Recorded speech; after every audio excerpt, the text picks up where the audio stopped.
Yesterday, I was scrolling Instagram Reels for just a couple of minutes, and I happened to see two videos back to back, actually, that both thoroughly pissed me off. They had the exact same kind of energy, the exact same root problem, and you would not have initially suspected it because one of those videos was from Portland, Oregon, and the other one was from Wasatch, Utah. But no, same problem, two sides of the same coin. So I want to share both of those videos with you now, and then talk about what the hell we can do about the problem at the root of both of them. Stay off of it. This is all our property. It's a Tropea condominium. It belongs to all four of us. And we have all said, stay off of our property. What part of that do you not understand? Like you touched me. I don't care. You wouldn't do what I told you to do. But I didn't hurt you. I told you to get off. You would not get off. Take it up with somebody else. I don't care. And this is dangerous. This retaining wall is going to fall at some point.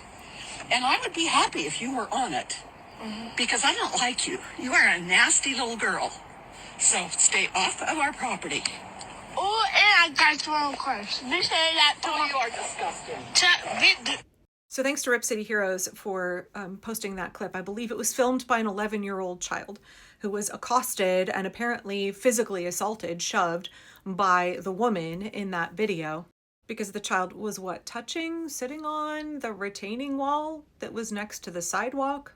And I don't know what your initial reaction is to watching this video, but I got real mad. I'm mad again, having watched it for a third time. This is a woman who felt that she had the right to put her hands on another human being and that she could get away with it, that she was entitled to do that because that person is a child and likely because that person is a non-white child. She then proceeded to an adult grown-ass woman, sorry, I'm getting real worked up, called a child nasty. She said that retaining wall, she admitted, first of all, in the video that her retaining wall is a safety hazard and probably should be repaired. She's not worried about that. She said she hoped that when the retaining wall failed that the child was on it. She's wishing injury upon a child. I know, if you're from Portland, it's very easy to quickly figure out exactly where that lady lives. Let's not be doxing people in the comments, but I do think the neighborhood actually matters. The context here matters. Portland is a very white city, but close in, you have these historically Black neighborhoods that have experienced significant gentrification over the last few decades, displacement of Black residents out to my part of the city now. So it doesn't really surprise me to see a white lady in a heavily gentrified part of the city speaking to a non-white child like that. Now, you might think that Portland is some kind of bastion of liberalism, and you might be shocked to see racism here. You shouldn't be. Likewise, you might be shocked to see children being treated poorly here. You shouldn't be. For many years, I have been an advocate for the rights and autonomy of children, and that includes speaking out against the kind of oppression that children experience on a regular basis in the United States.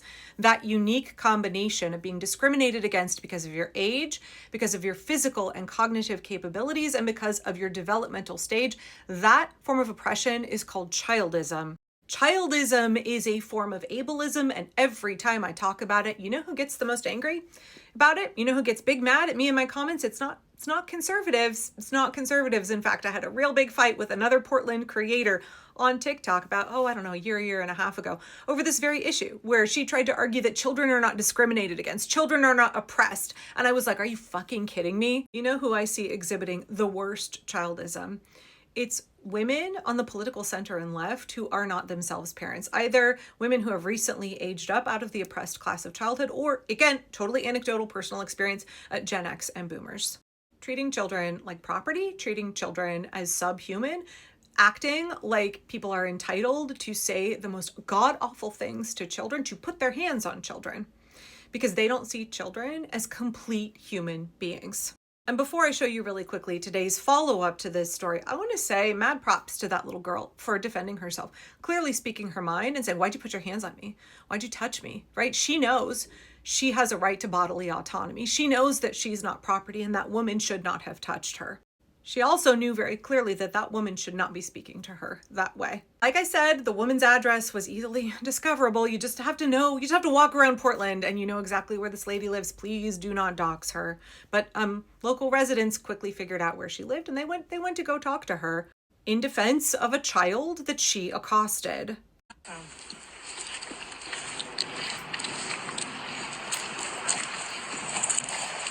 You got your clothes, right, Patty?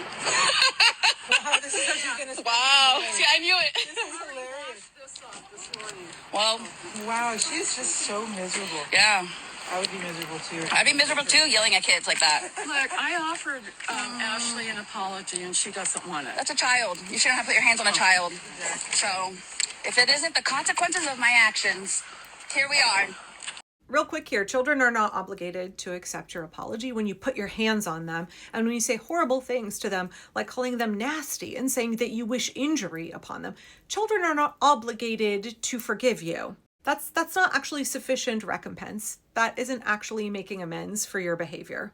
Okay, so let's look at the second video that I saw, and you might be like, this is extreme, Angela. These two are nothing alike. No, they're entirely connected. It's the same root problem.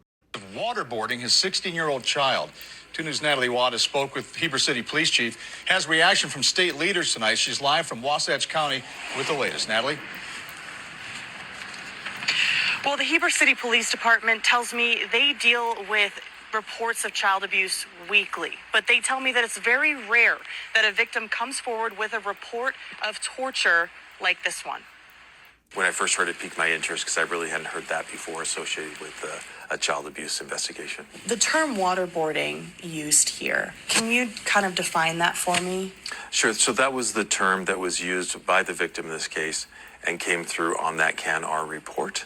That's the child abuse and neglect report made when a child comes forward with allegations like these. On January 21st, Heber City Police received such a report from the Utah Division of Child and Family Services that David Johnson's child did not feel safe in her home and feared for her life. The police report states the girl reported her father being upset that she didn't clean her room well enough and that he grabbed her by the back of the neck and repeatedly dunked her head into a sink full of water. What occurred in this case was he would fill up a sink and then hold the child's head underwater for 20 to 30 seconds and then pull the head out of the water. Johnson was arrested Tuesday evening for aggravated child abuse and booked into Wasatch County Jail. Would a child torture charge apply here as well? That's something our detectives will look at. It should not surprise us when the chair of the Wasatch Utah Republican Party has been arrested for waterboarding his own child, torturing his own child. Likewise, it should not surprise us that people all across the United States feel free to abuse and victimize children. It's not just the Epstein class. There's a reason that the United States is the only country to not sign on to the UN Convention for the Rights of the Child. Children in the U.S. are seen as subhuman. They literally have fewer rights than adults. In the U.S., the first child abuse charges had to be prosecuted under laws for animal abuse because there were no laws to protect children. Children were property of their parents.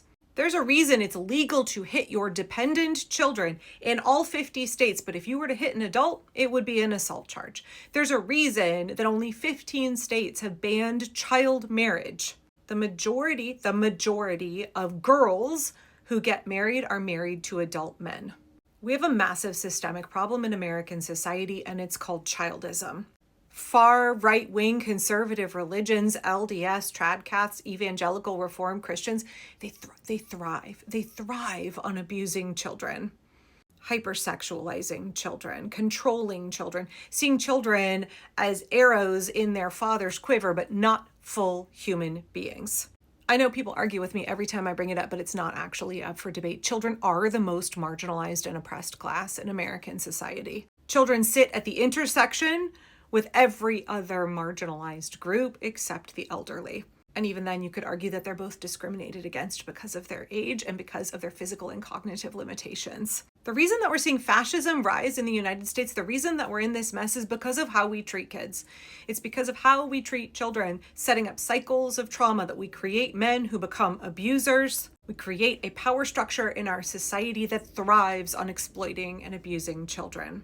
There's a reason that the regime goes for children, attacks children as a way to try and attack democracy and control families, because children are uniquely vulnerable. Go for children's SNAP benefits, make sure they don't have health care. Go for children's food aid, make sure kids don't have access to education. Dr. Oz just said he wanted to lower the age at which people can work. They want child labor, because children aren't full human beings to them. Children are not full human beings. And if we want to fix this mess, we need to take a hard look at how we treat kids.